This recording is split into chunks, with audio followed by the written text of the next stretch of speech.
नमस्कार दोस्तों, मैं हूं सुरेश गुप्ता। आप सभी का स्वागत है मेरे इस चैनल पर।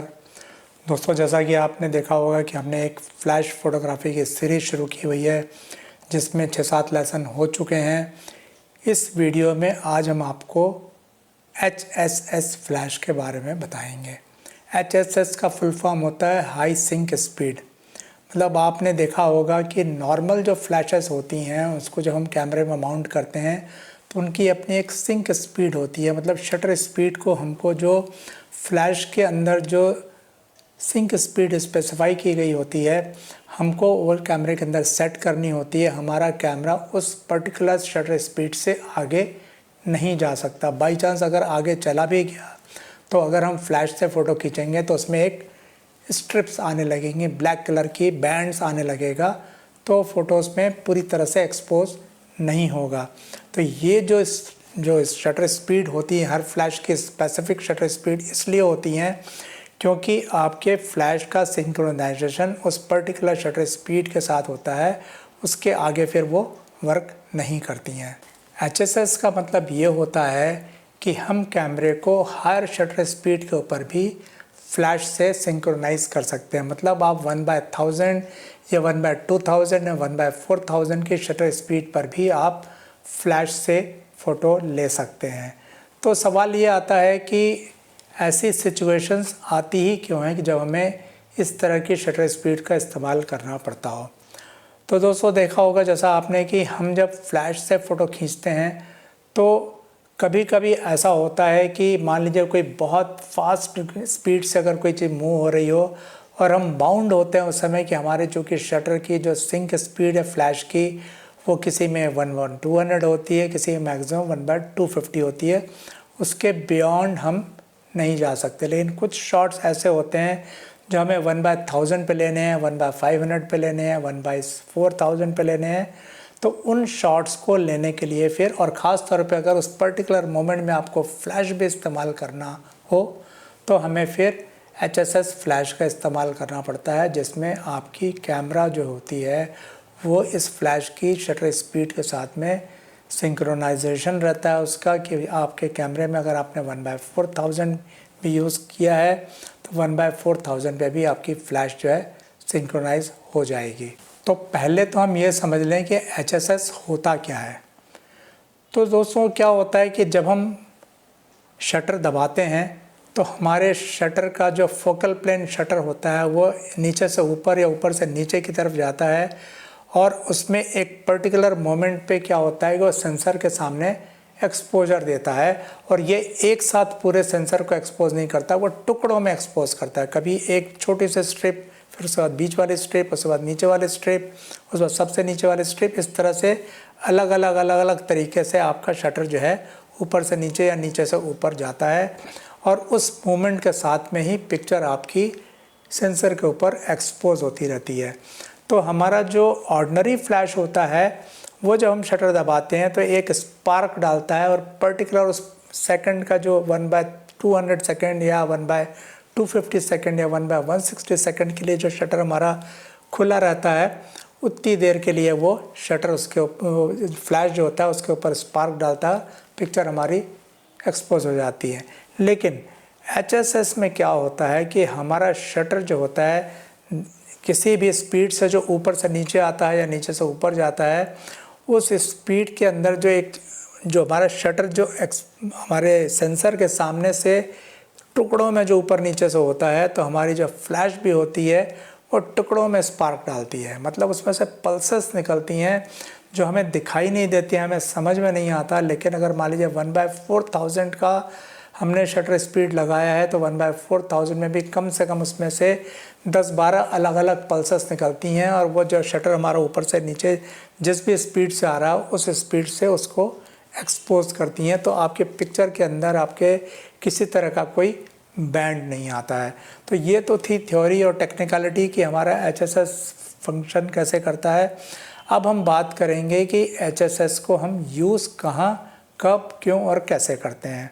तो दोस्तों, बात करते हैं कि HSS की हमें ज़रूरत कब पड़ती है।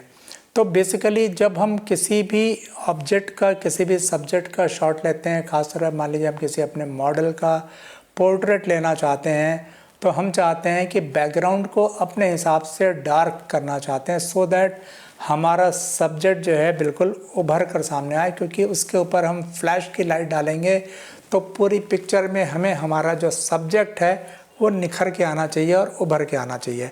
अब थोड़ी देर के लिए फ़र्ज़ कीजिए कि हमने एक नदी का किनारा चूज़ किया हुआ है, नदी के किनारे पे हमने अपने मॉडल को खड़ा किया हुआ, पीछे नदी है, सामने स्काई है, बादल हैं। तो जब भी हम अपनी फ़ोटोज़ को लेना चाहेंगे तो ये सब कुछ फ़ोटो में आएगा, बादल भी आएंगे, स्काई भी आएगा, नदी भी आएगी, पानी भी आएगा, पेड़ पौधे भी आएंगे, पहाड़ आएंगे, सब कुछ आएगा। तो हमारा जो सब्जेक्ट है उसमें उभर के नहीं निकल पाएगा। हम चाहते हैं ये सारी चीज़ें तो आएँ पिक्चर में, लेकिन थोड़ी सी डार्क हो जाए और हम हमारे सब्जेक्ट के ऊपर जब फ्लैश की लाइट डालेंगे तो हमारा सब्जेक्ट जो है बिल्कुल निखर के आना चाहिए। तो मान लीजिए कि अगर आप डे लाइट में फ़ोटो खींचते हैं तो उससे अगर मान लीजिए 10 बज रहा है, 11 बज रहा है, 12 बज रहा है, जो भी टाइम हो दिन का, उस समय इतनी ब्राइट लाइट रहती है कि आप उसको डार्क कर ही नहीं सकते। मान लीजिए अगर आपने 100 ISO भी लगा दिया और आपने 11 डायफ्राम लगाया या आपने 16 डायफ्राम लगाया तो भी आपका बैकग्राउंड पूरा डार्क नहीं होगा। और वैसे भी चूँकि आप फ्लैश से फ़ोटो खींचने वाले हैं तो आप 1/200 या 1/250 शटर स्पीड से तो आगे जा ही नहीं सकते, क्योंकि आपकी फ्लैश उस स्पीड पे उसके आगे काम नहीं करेगी। तो बैकग्राउंड को डार्क करने का एक ही तरीका बचता है कि आप अपनी शटर स्पीड इतनी बढ़ा दीजिए कि आपका बैकग्राउंड पूरा अंडर एक्सपोज हो जाए। तो उस केस में हम 1/1000, 1/2000, 1/4000 जितनी भी शटर स्पीड पे हमारा बैकग्राउंड कंपैरेटिवली इतना डार्क हो जाता है कि वो हमारे फ़ोटोज़ को उभर के आने दे, हमारे फ़ोटो को डोमिनेट ना करे, तो उस शटर स्पीड को हम चूज़ कर लेते हैं। और जब इस वाले शटर स्पीड को हम चूज़ कर लेते हैं, मान लीजिए 1/2000 की शटर स्पीड है या 1/4000 की शटर स्पीड है, तो उस समय जब हम फ्लैश से फ़ोटोग्राफी करेंगे तो फिर उस केस में हमारी ऑर्डिनरी फ्लैश काम नहीं करेगी, उस समय हमें HSS फ्लैश का इस्तेमाल करना पड़ेगा। तो जैसे ही हम कैमरे में HSS फ्लैश लगा देंगे तो फायर जब हम करेंगे, शटर से जब लाइट निकलेगी, तो चूँकि फ्लैश से निकलने वाली लाइट का शटर स्पीड से बहुत ज़्यादा फ़र्क नहीं पड़ता, क्योंकि इतने छोटे फ्रैक्शन ऑफ सेकंड के लिए वो लाइट निकलती है कि वैसे भी उस ड्यूरेशन का उस पर कोई फ़र्क नहीं पड़ता। तो 1/4000 की शटर स्पीड पे भी आपकी फ़्लैश आपके सब्जेक्ट को मनचाहे तरीके से एक्सपोज कर देगी और आपके बैकग्राउंड को वो पूरा अंडर एक्सपोज कर देगी। तो आपका सब्जेक्ट पूरा निखर के आएगा, बैकग्राउंड जो है थोड़ा सा डार्क हो जाएगा या अंडर एक्सपोज हो जाएगा, और ऐसी पिक्चर्स देखने में बहुत अच्छी लगती हैं। ख़ासतौर पर जैसे कि मान लीजिए आप कोई प्री वेड शूट कर रहे हैं, कोई ब्राइडल शूट कर रहे हैं, किसी बच्चे की पोर्ट्रेट ले रहे हैं, किसी गर्ल का पोर्ट्रेट ले रहे हैं, किसी कपल का शूट कर रहे हैं, तो ऐसे में आप नदी का किनारा चूज़ कर सकते हैं, माउंटेन चूज़ कर सकते हैं, स्नो एरिया चूज़ कर सकते हैं। ऐसी कोई भी रोमांटिक जगह हो जहाँ पे बैकग्राउंड बहुत सुंदर तो दिख रहा हो लेकिन आपके सब्जेक्ट को डोमिनेट ना कर रहा हो, ऐसी जगह पर आप HSS फ्लैश का इस्तेमाल कीजिए, आपकी पिक्चर्स बहुत खूबसूरत आएंगी। दोस्तों, उम्मीद करते हैं कि मैंने जो एग्ज़ाम्पल दिया है उसे आपको पर्पस क्लियर हो गया होगा कि हम HSS का इस्तेमाल कब करते हैं। दूसरा, कभी भी अगर ऐसा बैकग्राउंड हो कि आपको लग रहा हो कि इस बैकग्राउंड में क्या पिक्चर लेना है, जैसे मान लीजिए कई बार शादी के दिन में आपको पोर्ट्रेट लेना हो, दूल्हा दुल्हन का पोर्ट्रेट लेना हो या कुछ ऐसा फ़ोटो खींचना हो और पीछे देख रहे हैं कि बिल्कुल बेकार सा बैकग्राउंड है, तंबू का नाथ लगे हुए हैं, टेंट का कोई एक मतलब पैच सा दिख रहा है उसमें, या कुछ भी ऐसा बैकग्राउंड है जो कि पिक्चर में खूबसूरती नहीं बढ़ा सकता, तो इससे अच्छा तो आप उसको पूरा ब्लैक कर दीजिए।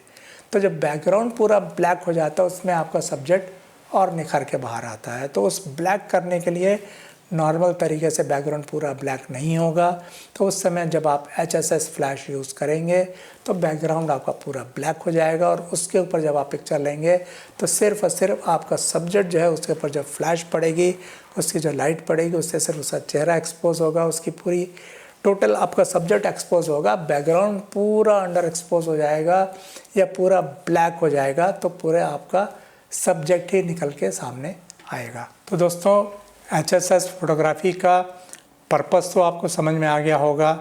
अब बात करते हैं HSS फोटोग्राफी करें कैसे और इसके लिए क्या क्या इक्विपमेंट चाहिए।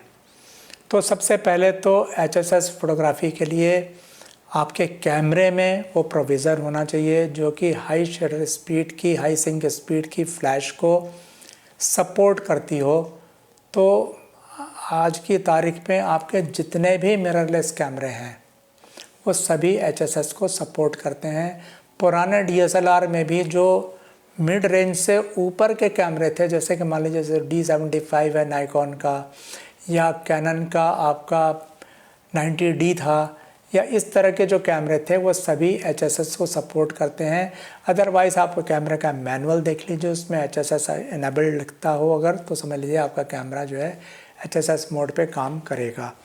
दूसरा, जब आप फ्लैश लेने जाएं तो फ्लैश आपकी HS को सपोर्ट करने वाली होना चाहिए। एक जो ऑर्डिनरी फ्लैश होती हैं, जैसे कि ये फ्लैश है, ऑल्दो ये TTL फ्लैश है, ये TTL फ्लैश है, सब कुछ है इसमें ऑटोमेटिक, इसमें पावर कम ज़्यादा हो जाती है, TTL फंक्शन है इसमें, लेकिन ये HSS को सपोर्ट नहीं करती है क्योंकि इसका जो ट्रिगर है, ये जो इस तरह का जो ट्रिगर है, इसमें HSS का सिस्टम नहीं है। तो जब भी आप फ्लैश लेने जाएं तो उसमें आप देख लें कि हमारा जो फ्लैश है वो HSS को सपोर्ट करता है या नहीं, और जो इसकी जो स्पेसिफिकेशंस होती हैं उसमें लिखा होता है कि HSS फ्लैश है या नहीं है। तो आप कैटलॉग में देख सकते हैं, उसके लिटरेचर में देख सकते हैं, या गूगल में आप फ्लैश का मॉडल नंबर डाल के भी चेक कर सकते हैं कि HSS एनेबल्ड है या नहीं है। तो बेसिकली जो HSS फ्लैश होती हैं उनका जो ट्रिगर होता है वो HSS एनेबल्ड होता है। तो जब उस ट्रिगर को आप कैमरे में माउंट कर देते हैं और आपकी फ़्लैश जो या तो ऑफ कैमरा रहेगी या ऑन कैमरा रहेगी, जैसा भी रहेगा, अगर उसमें HSS का प्रोविज़न है तो आपके कैमरे में पर्टिकुलर शटर स्पीड पर भी वो काम करेगा। वैसे भी अगर आप देखेंगे कि अगर आपने नॉर्मल जो ऑर्डिनरी फ्लैश होती है वो जब आप कैमरे में माउंट करते हैं तो इसकी जो सिंक स्पीड होती है उसके आगे शटर स्पीड बढ़ती ही नहीं है। मान लीजिए अगर आपने 1/2 आपकी इसकी जैसे मेरे कैमरे की जो सिंक स्पीड है 1/200 है, तो जब मैं कैमरे में माउंट करता हूँ तो 200 से आगे शटर स्पीड बढ़ती ही नहीं। अगर मैं चाहूँ कि 1/250 लगा दूँ या 1/500 लगा दूँ तो कैमरे में वो आएगा ही नहीं। लेकिन आपने कैमरे में अगर आपको फ्लैश माउंट किया है और अगर आपका शटर स्पीड वो बढ़ने की परमिशन दे रहा है, 1/500 आ जा रहा है, 1/1000 आ जा रहा है, 1/2000 आ रहा है, जिस भी शटर स्पीड तक आपका फ्लैश लगने के बाद आपके स्क्रीन पे शटर स्पीड आ जा रही है, इसका मतलब आपका कैमरा हाई शटर स्पीड के लिए सिंक्ड है। उसमें उस पर्टिकुलर फ्लैश से आप फिर पिक्चर ले सकते हैं। दोस्तों, यहाँ मैं एक चीज़ ये भी बोलना चाहूँगा कि हम लोग अच्छी फ्लैश ख़रीद लेते हैं, अच्छे कैमरे ख़रीद लेते हैं, लेकिन कई बार उसके अंदर इतने सारी फैसिलिटीज़ और इतने सारे फीचर्स दिए रहते हैं, उनको हम इस्तेमाल नहीं करते हैं। तो मेरे सारे व्यूअर्स से रिक्वेस्ट है कि जिनके पास भी इस तरह की जो फ्लैश है आप उसमें चेक करिएगा आपके फ्लैश में HSS का प्रोविज़न है या नहीं है। कैमरे में तो आपके HSS का प्रोविज़न होगा ही होगा।